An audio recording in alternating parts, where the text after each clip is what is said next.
Good morning, everyone. Thank you very much for joining me this wet Friday morning, middle of November. We are fully in preparation mode for the NORAs next week. You'll see a logo behind me here and a logo down here if I'm pointing in the right direction. So thank you very much for joining me. This is the latest in the series of NORA Webcast, where we speak with organizations and people who are involved in putting together the NORAs. I totted up some of the stats yesterday, and for the NORAs this year, we have, I think it's just over 12,400 nominations. 514 separate recruitment websites were nominated. We have 20 judges altogether, and they have produced 84 finalists. And of those 84 finalists, there are going to be 14 awards handed out next Wednesday. So we're looking forward to that. We also have 17, count them, 17 sponsors, organizations who help us make sure that the NORAs happens in the first place. Without them, we just couldn't put any of this on. You'll see the website of LogicMelon behind me, and that gives a clue to my very special guest today, who is John Salt. John, good morning. How the devil are you? I'm very well, Stephen. Good morning to you, and nice and sunny here in London. So sorry about the Glasgow. I can't do anything about that. Well, I'll be down in London next week.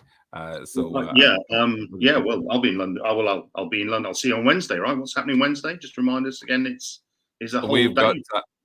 It is. We've got two events on. We've got the TA Tech conference from 1 o'clock to 5 o'clock in the same venue as the NORAs, and it's kind of an invite-only, exclusive for technology companies and job boards. So anyone who's involved in the attraction, engagement, and processing of candidate applications, anyone who can have a hand in making the candidate experience better, are going to be at that conference, and we've got an amazing lineup of speakers.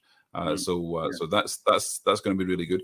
It's the first of it. So it's a TA Tech event. It's the first event that we've had in Europe since the pandemic. So it's a mini conference, but a run up to the NORAs. Yeah. Anyway, let's not bang on about that. So John, I'm actually looking forward to catching up with a few people I haven't seen for a while. I think Morgan Lobb from Vercedes. Yeah. Catching up with him, and Jamie Leonard from Webcast. So we've seen a few people there. But anyway, let's it's going to be a who's who of people in attendance. It's great to go to these events because, well, it used to be that we would see each other every week, but of course, people are a bit more picky with events that they go to nowadays. And for a lot of them, you won't have seen someone for a couple of years. If I'm looking to the side, it's because I'm just double checking. So the speakers that we have are kind of a clue to the caliber of people that are going to be at the event. We've got Chad from Chad and Cheese is going to be co-host along with Katrina Hutchison O'Neill. Katrina has, with Joint Talent,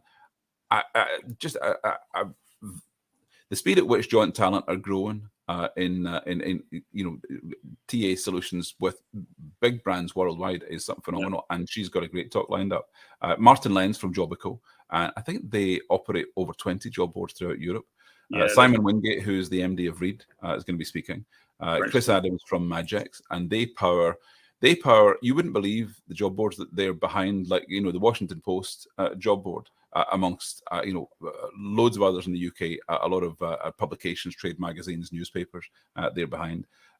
Bill Berman, who doesn't know Bill? So Bill's going to be doing his thing. Roy Jacques from Appcast, talking about programmatic, and Morgan Lobb. So Morgan, the reason I'm coming to Morgan last is Morgan. He called me last week and he said, "This is what I'm going to be talking about," and I won't get into it too much because I'll leave that to Morgan. But it's going to catch a few people by surprise, and I'm hoping that enough people in the room will go, that's a bloody brilliant idea. I'm totally behind that. So he's talking about he's going to be talking about the UK Job Board Alliance, which is a bit of a teaser for job boards working together. So I'll leave it to job board to Morgan to explain on Wednesday. But if you're not there, you want to hear it. So really, you should be there. But yeah, it's going to be a busy day, and of course the NORA's later on. So, John, for anyone who doesn't know you, and if they don't, shame on them. You've been in the job board sector since before 2000, certainly the last 20 odd years, and I hope I'm not saying this lightly. You are one of the legends in the industry because you've been at the helm of some of the biggest brands in the sector. I'm very lucky. Very lucky more about your background for the audience, so maybe people who are out there who maybe don't know. Sure. Well, job board. I mean, the first time I came across the word job board was about 1997. I was working at the Guardian Media Group at the time. Yeah.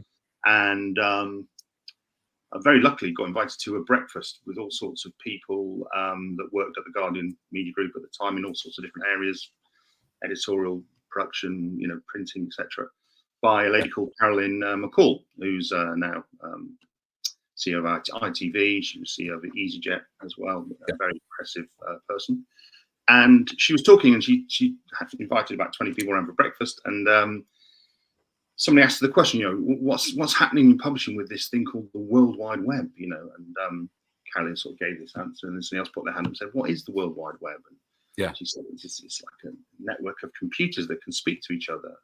Yeah. And I sat there as a very, much younger chap than I am now and thought, blimey, I probably know quite a bit more than most people in this room about what the World Wide Web is then. And then Carolyn asked, does anybody want to work on the World Wide Web? We're setting up a thing called the new Media Lab. That's really exciting. So I put my hand up and started working with a guy called Simon Waldman, who's been very influential in different web places around, and a guy called Steve Wing, who was fantastic as my boss. And and we started a thing that was called Guardian Unlimited at the time, and then it became Guardian Jobs. So that's how I started out on job boards. But yeah, it's just struck me that technology was moving at such a pace then in the late 90s that the change from finding your job in the classified section of a magazine or a newspaper once a week or once a month even was kind of archaic, and the ability to post jobs immediately, the ability to apply to jobs online by even with an email application was much better. So that's how I got into it, and then moved on to the start of what was the Total Jobs Group. So they're working on CW Jobs, which was Computer Weekly Jobs from the magazine, still going CW Jobs, part of the Total Jobs Group. Then on to run sales and marketing for Total Jobs Group, pre and post acquisition of Stepstone. And then from there, I went to work as MD of CV Library. CV Library, fantastic brand. Possibly, if you look at it, probably one of the most successful job boards in the UK by a long stretch, if you look at profit rather than losses. And working with Lee Biggins, who's by far probably one of the most well-known people in our industry. And that was great until we realised that there's nothing really I could offer CV Library they didn't know. So I moved on from there, and since then I've been working firstly as an independent consultant with the likes of people like Sonic Jobs, who are up for another NORA Awards on Wednesday, which is great. So I've been working for them for about 3 years. And then more recently with, I've done some consulting with people like Vasida, that we just mentioned a long time ago.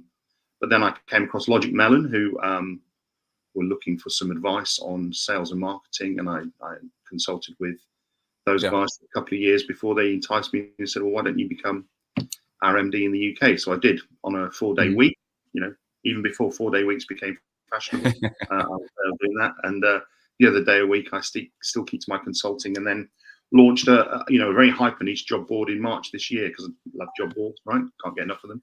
So I launched onlydatajobs.com, which is a UK niche board for data and analytics roles. Got about 13,000 roles on there right now, 2,500 employers. And we've been building that, myself and 2 former colleagues from Total Jobs Group. So we've been really enjoying that, and it keeps me busy. But so that's me quickly in 25 years of job boards, really.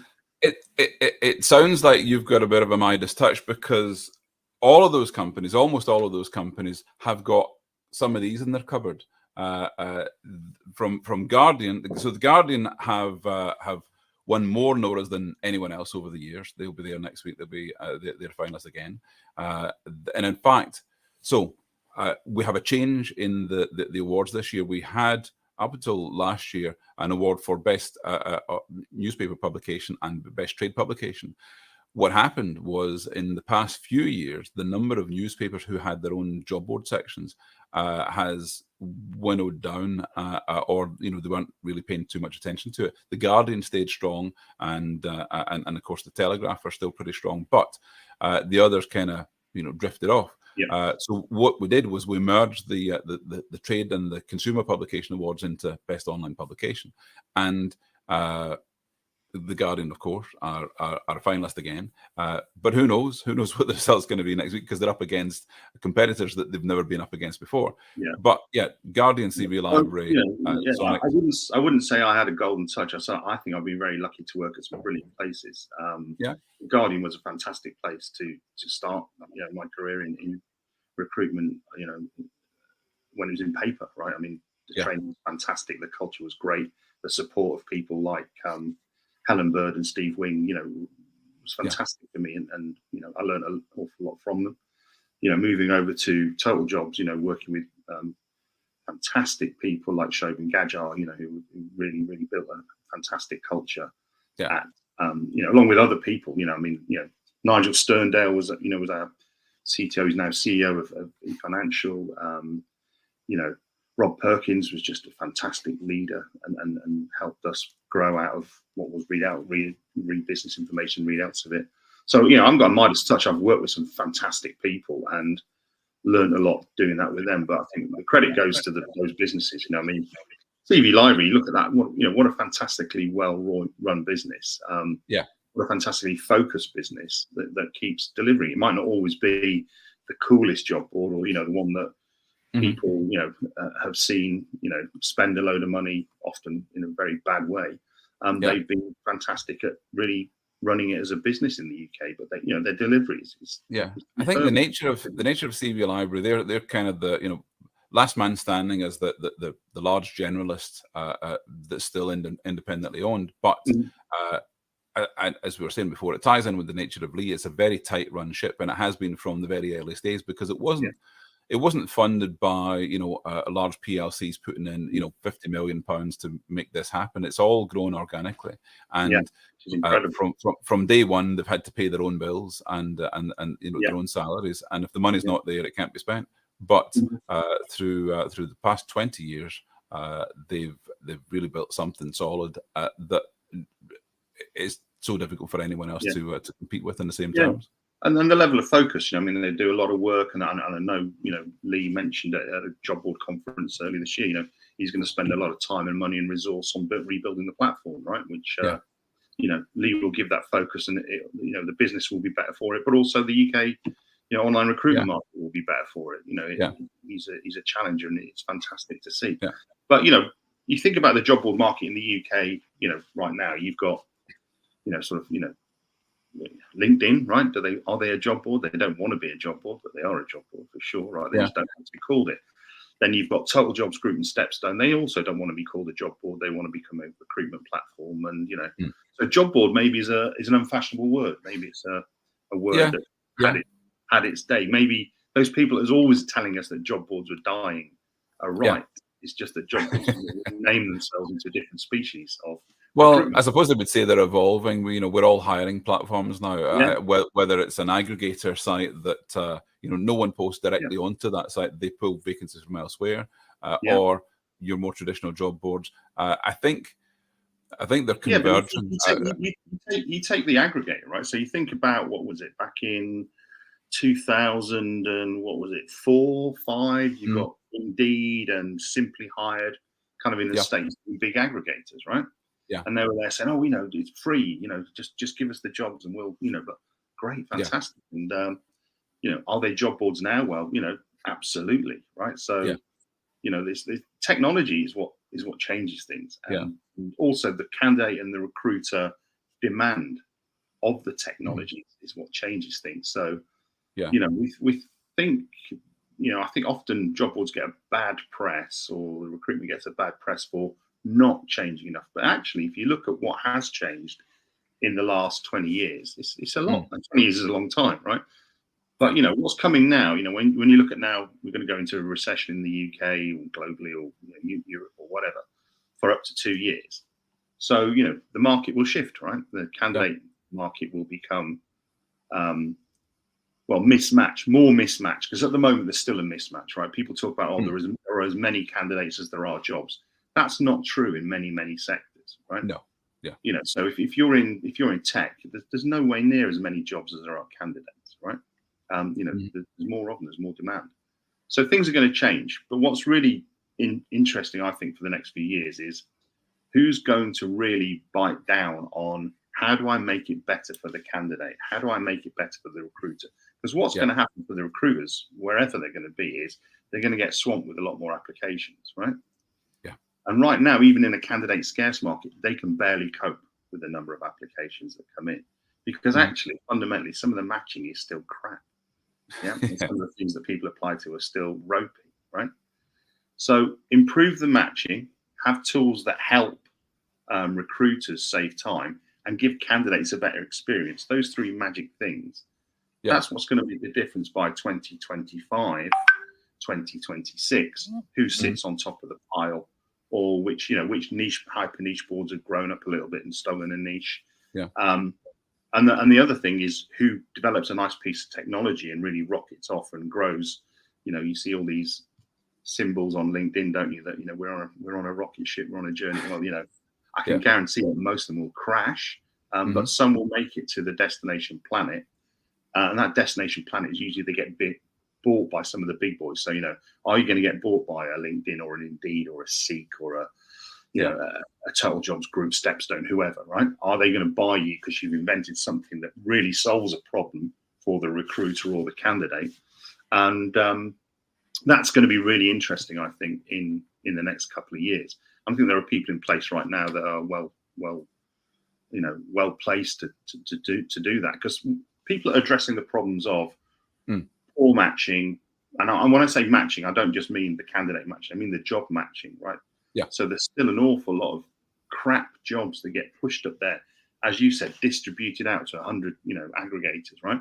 Yeah. So you're just magnifying a terrible candidate experience for a lot of people, right? So I'm always really interested in the candidate experience, their behaviours in asserting themselves, what they want and what they'll stand for, and who's paying attention to that, and the expectations of candidates. So when candidates are using a multitude of other platforms for entertainment or news or buying stuff online, then the level of expectation about how a website, any website that they register and log into, how it's going to treat them, how it's going to treat the data, and how they might not be taking a note of it, but they have a sense of being dealt with well or not. And job boards for a long time kind of stayed in the same model and didn't feel like they were evolving. It's a tricky one. It's a tricky one, right? Because if you're running a job board, if you're involved in the job board, you've got candidates, right? And you look at me going, I want a great candidate. Of course, we want a really good candidate experience. But actually, that candidate doesn't use your service every day of the year for the next 10 years, right? Yeah. So it's quite transient. It comes and it goes. So I think a lot of people have kind of gone, is it worth having a fantastic candidate experience, such as you might get on, somebody using Netflix every day or somebody using a shopping site every day? Yeah. Because we have this transient kind of touch point every 2 years, 3 years, 6 months. Yeah. And we have it for a period of time of maybe a couple of 3 months where they're quite engaged and then they'll drop off again. Or should we just give them something that's okay? It's not crap. It's okay. I think a lot of people have kind of gone with that and gone, it's okay. Yeah. There's no excuse for it on the recruiter side, though, right? So you want to have good recruiter tools because they use you every day. So, one of the things that, LogicMelon wouldn't exist unless it solved the problem of how do you distribute jobs quickly and efficiently and accurately to job boards, social media platforms, your own website, etc. How do you monitor, and how do you monitor that response? How do you know what's coming from where? How do you know which channels are working properly? How do I search different CV databases all in one window? How do I build a talent pool? LogicMelon wouldn't exist unless those problems were there and it was solving those problems. So job boards have worked quite hard on the recruiter side of the experience and continue to do so with things like, Stepstone doing their, applicant tracking system integration, CV Library spending money with that as well.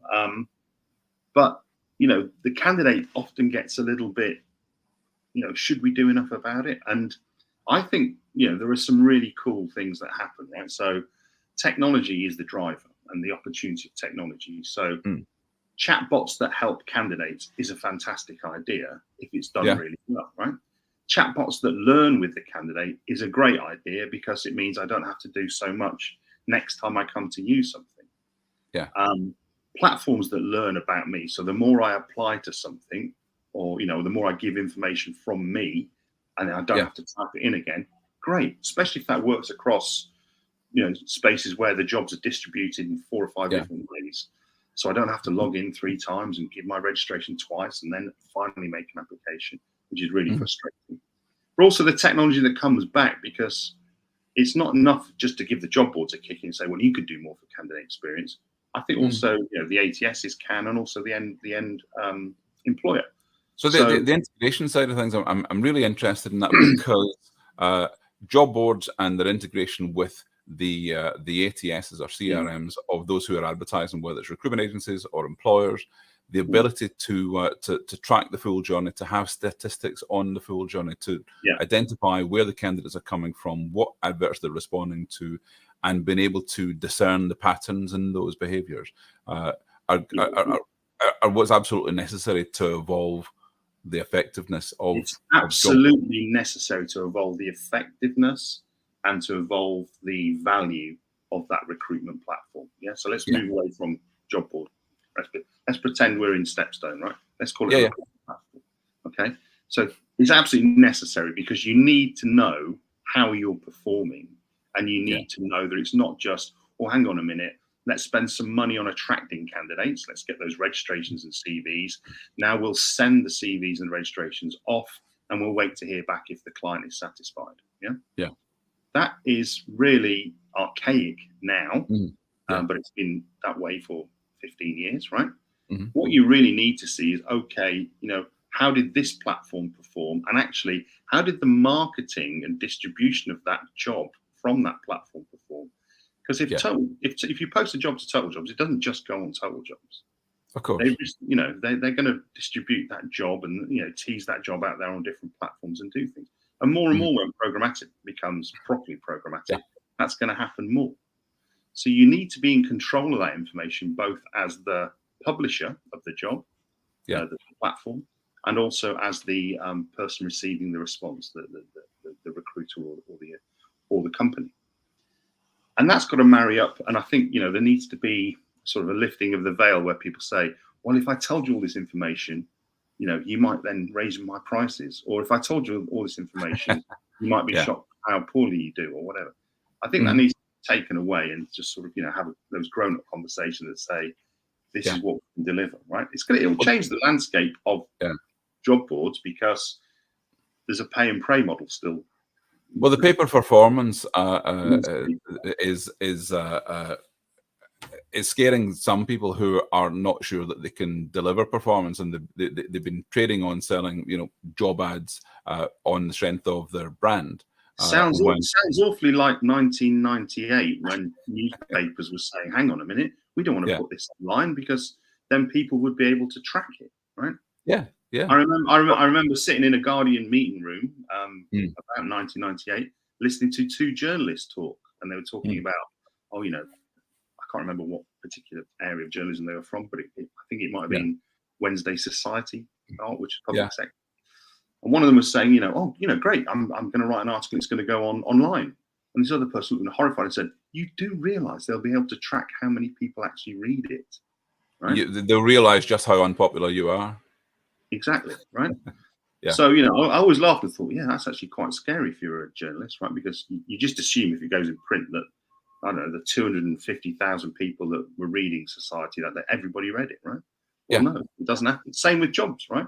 You know, if you're scared that your performance isn't going to live up to the expectation reality, then why are you in business? Because if you can't do that and explain your value, and here's the thing, you know, I mean, recruiters recruit in different ways. Some people want hundreds of applications, right, every day. Other people don't. Other people, well, of course, we're in candidate, right? Yeah. So if you sit there and say, well, which is the important metric, right? I can give you hundreds of CVs. They might not all be relevant. Do you want that? Yeah. Or no? I can give you 3 candidates a day for these particular roles. Would you like that? Now, depending on what kind of recruiter you are, both are going to be of value. But I think it's ridiculous for anybody to be scared of paper performance. And the key there, obviously, is what's the performance, right? It's not cost per application. I mean, you know, cost per application is nuts, right? That's as bad as just sticking it on there for 6 weeks. Cost per accepted candidate, is that better? Probably. Cost per interviewed candidate, possibly. Cost per hire, yeah. But then there's all sorts of things that go in there that job boards or recruiting platforms will put their hands up and say, hang on a minute. Just because you didn't hire them, you're not going to pay me. It might be something wrong with your recruitment process. Well, a job board could easily say, well, we can't take responsibility for your terrible job advert or your bad employer brand. If people don't like your company, then you can't blame us for people not applying. You know, we charge for these adverts, and the rest of that is on you. And the content of any job board, which is why maybe, you know, cost per accepted candidate. I've sent you this candidate. You like it enough that you would consider it, right? Is probably a happy medium for lots of people. I mean, you could say in that case that you know, a job board is becoming a recruitment agency, because, you know, on a contingency fee, if you hire someone, we get a fee. Possibly, but you still need recruitment agencies, because the human bit of it is really, really important. People have always been a bit wary of transparency. If employers, if candidates want to know much more about an employer before they apply, and that's great if you have a good employer brand, if you're actually a good place to work. But if you're a terrible place to work, you don't want to be transparent. You want to, you know, sell the dream. Hang on a minute, right? So what are you going to do? You're not going to be transparent. People are going to turn up and then see the reality. How long do you think you're going to stay? Well, there are plenty of employers who work on that model, and they have a big churn rate, and they work to that churn rate. They're content with that, and they don't show any signs of changing as an employer. But they've accepted that they have a high churn. You don't have to sit there and go, we're a terrible employer. What you can then say is, this is what we pay. This is what we expect. This, you know, you can go Elon Musk on everyone, can't you? Right? Hey, if you want to work here, right, you've got to work 60 hours a week. You've got to work really hard, and you've got to be prepared to do it as I say it. Now, you know, Elon's just closed the houses down for a couple of days, right? Because he's not sure who's left. But you know, he's going to be left with people that are happy to do that, right? I hate to be talking about conspiracy theories, but I saw someone tweeting that they'd been laid off and they were the person in charge of the passes to get in the office. And when they were laid off, no one could open the doors. So I mean, absolutely right. You know, I mean, I'm sure they haven't thought the whole thing through. But going back to the point of, you know, you need to give more transparency. People, you know, the world has changed, right? The amount of information that people can find out about you as a potential manager that's going to hire you, as the business that you work for, how your employees feel about you, how your ex-employees feel about you, how recruiters feel about recruiting for you. And that information, a lot of it's already out there if you really, really look for it, right? So transparency has become a big thing, just like transparency in retail or transparency in travel. I mean, you know, when I was going on holiday as a kid, I remember the first time my parents took me abroad, we went to Tunisia because that was popular. You know, it was, I don't know, I was about 8 or 9 or something like that. But, you know, mum and dad had saved up. But they used the Thompson catalogue that used to come, right? They choose a holiday off probably an eighth of a page, maybe 3 pictures, right? Maybe 200 word, 150 word description of this hotel in Tunisia. And spend several months' wages on it. And get there not really knowing what it was, right? Fantastic. Well, Christ, we've been to North Africa. That was amazing. I've done, I've been Yeah. a whole new continent, right? It's incredible.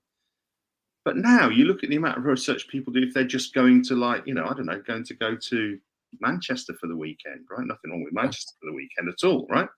Mm-hmm. But the amount of research and information they can get from that now is stellar, right? Yeah. You can make a great choice. You can still get hoodwinked, I'm sure, but you can make mostly a great choice. Yeah.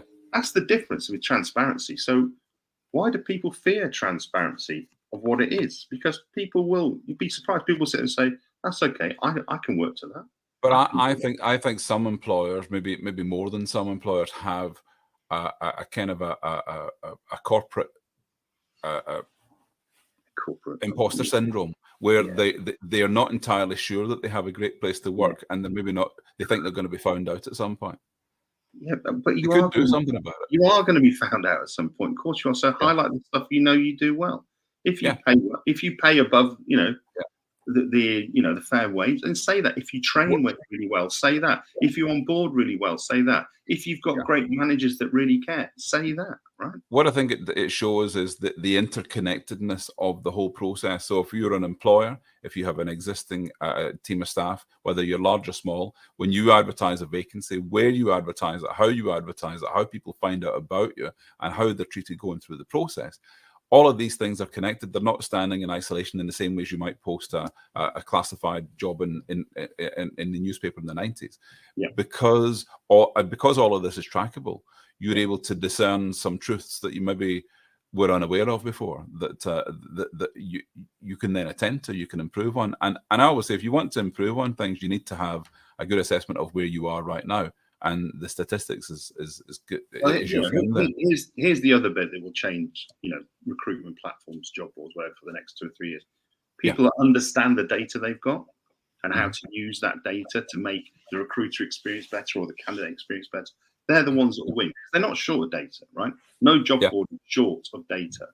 What they're short of is the ability to analyze it and say, this means we should do more of this. So, just as an example, right? If you think about how job boards have really powered themselves, to the big successful ones in the last 10, 15 years, it's been through really successful remarketing of jobs to candidates, right? So job alerts, jobs by email, instant job match, all those kinds of things. That's been stellar growth, because the better you can do that when the candidate is in job seeking mode, the better the more response you're going to generate and probably find that candidate the right job. Yeah. Okay. There's been very little done though for the candidate the other way, where it's like, okay, I'm a candidate. I'm not quite sure what I could apply for. I know one thing I can apply for. It's the same as the job I've just done, or the next level up. But I've got a bit of a blinkered view because I just don't know how my skills transfer, and I don't know if I was one of these, could I be one of those, right? Yeah. Whereas job boards know that data. They know where people move from. I'd love to see that. I was doing this job X, I can do that job Y, because lots of people have been applied and been successful with it. So if you had some kind of automated job finder, which isn't just the job by email. I once applied to be a lorry driver, therefore I'm going to get a load more lorry driver jobs, right? Yeah. A proper kind of chatbot one that went, hey, John, you were a lorry driver. Did you know you can still be a lorry driver? Of course, here are some jobs. However, I've been looking around and you could also do this, this, and this. Does any of this appeal to you? Yeah. And I go, thanks, Alfie, the chatbot. No, it doesn't, right? Yeah. And Alfie comes back Tuesday and go, hey, John, sorry, I got it wrong. I've now been looking at this. Transferable skills that you've got are these, and these. Have you ever thought about going to that? You can get paid $3,000. With your background, have gone on to do these jobs. Exactly right, yeah. So that kind of data and that use and analysis of the data to suggest and learn and propose and be with me on my job seeking journey, because it's a very lonely, shitty, fucking annoying thing, job seeking. A lot of the time you don't hear back. You got. I'm quite lonely. It's a discrete exercise. Yeah. I did work a few years ago with a company called Pocket Recruiter, and Pocket Recruiter was an AI-based search and matching platform. And once you got into it, it was genius what it did. But I was thinking, in reverse, this allowed employers or recruiters to search through multiple platforms and find candidates that would suit for this job, whether they were working in that role or not. So they would unearth candidates who otherwise would never be considered. Yeah. And I thought, in reverse, if a candidate had this sort of AI-based tool that would find vacancies based on their skills and abilities and experience. So, at various times, in my working life, I've worked with young people to try and get them into jobs, right? Some people graduates, some people are, a little bit lost in society. Some people just, finding it tough, don't know what to do. School level, university level, outside of school level, different times, different schemes I've worked with. But the one constant thing, right, whether they're a graduate, whether they're somebody that's, been an offender, whether it's somebody that's just hasn't got the support around them. The one constant thing for all of them is they might know what they think they want to do. Mm-hmm. They don't always know how to get there, right? Yeah. So it's people that might say, look, I just would fancy actually one day running my own, carpentry business. Yeah. Okay. Well, if I've got enough data, I can tell you that most people that run their own carpentry business start here, and do that for a period of time, learn this much, and that's a way to go. Or here are 3 places. Or somebody turns around and say, I want to be a management accountant at a large, top 4. Okay. Mm-hmm. Well, that's the path, right? This is how you get there internally and externally. That data is available, right? But it just needs picking up, and it needs shaking through, and it needs some technology tools applied to it to learn with people as they go and they change their career path. Because so that path towards personalization of the service, personalization. We've got a whole generation of younger people, right? Gen Z millennials who are really tech savvy, right? Understand what suggestion and they know what's been done with them and with different technology. And they wouldn't be averse to having technology help them look for possible career paths because they don't know, right? Yeah. And they're going to face a really challenging time in the next few years. Yeah. But not only early careers, but people in their 40s who have maybe been in, they might have been a teacher for 20 years, they might have been a policeman, they might have been any number of. Coming back into a different career. People over 50 who, often get, overlooked for things or whatever, that would be great for them. You've got 20 years experience like this. These skills are transferable. These things are done, right?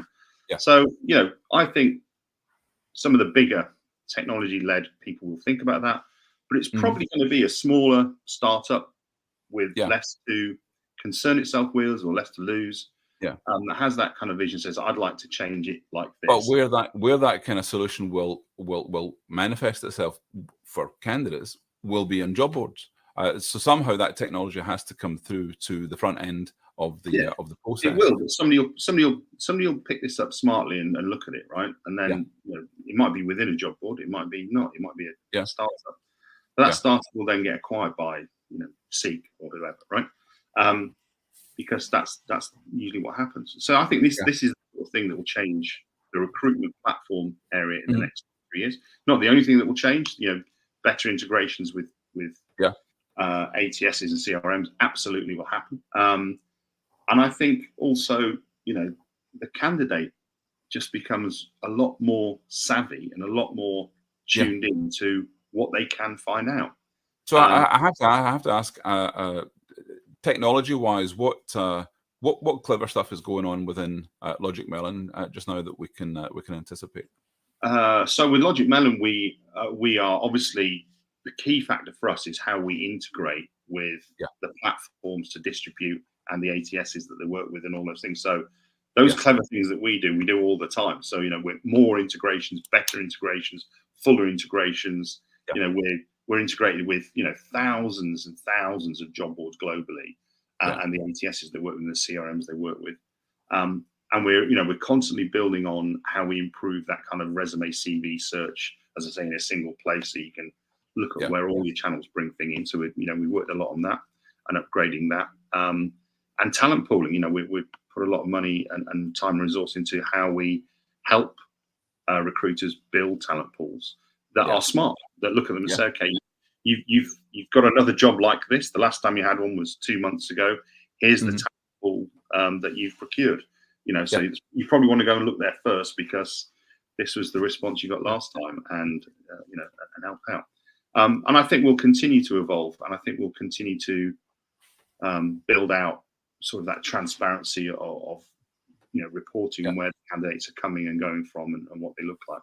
So that's what LogicMelon will do, and build with the platforms that do that, be they programmatic platforms, be they social media platforms, be they traditional job board platforms, be they things we haven't even seen yet and thought about. But we'll keep that integration open because LogicMelon is, I think, well known for not being rigid. We're very flexible on how we build. Refreshingly different, I think, is the term. Refreshingly different, which is and also refreshingly welcoming. So if you are coming to the NORAs, please come to our VIP drinks area. We'll have some refreshing melon-based cocktails, no doubt, with some nice little LogicMelon watermelon. I just realised the other day I had some signage around. So we'll have plenty of that in the LogicMelon VIP lounge. Yeah, it's the place to be at the NORAs because when recruiters and people in our industry, being as they are, when there's an exclusive spot in the venue, they want to get in there. So the VIP lounge is actually it's on the balcony overlooking the stage in the NORAs. There's going to be a bar up there. There's going to be food and drinks put out, and I would imagine it's going to be a who's who up in the VIP lounge. So I'm really. I just hope there's everyone enjoys it, and if you are coming up to the VIP lounge, come and say hi and come and pull me up on anything I've said today or have ever said. I'll talk about anything. I'm not. You're talking nonsense, John. Well, no, I probably am, but there's some sense in there somewhere if you look hard enough. And I think the other thing is you'll always get an honest answer out of me. I'm not a very corporate person. I'll just tell you what I think. Yeah, absolutely. On that note, John, I know we've gone way over time. I'm going to say thanks again. Always a pleasure. Never a chore. Yeah. Good to see you today, and it'd be great to see you next week. Thanks for joining me today. Thanks everyone who's watching, whether it's live on the socials or of course on Catch Up. And I hope to see you at the NORAs next week as well. So thank you very much, everyone, and goodbye. Thank you. Cheers.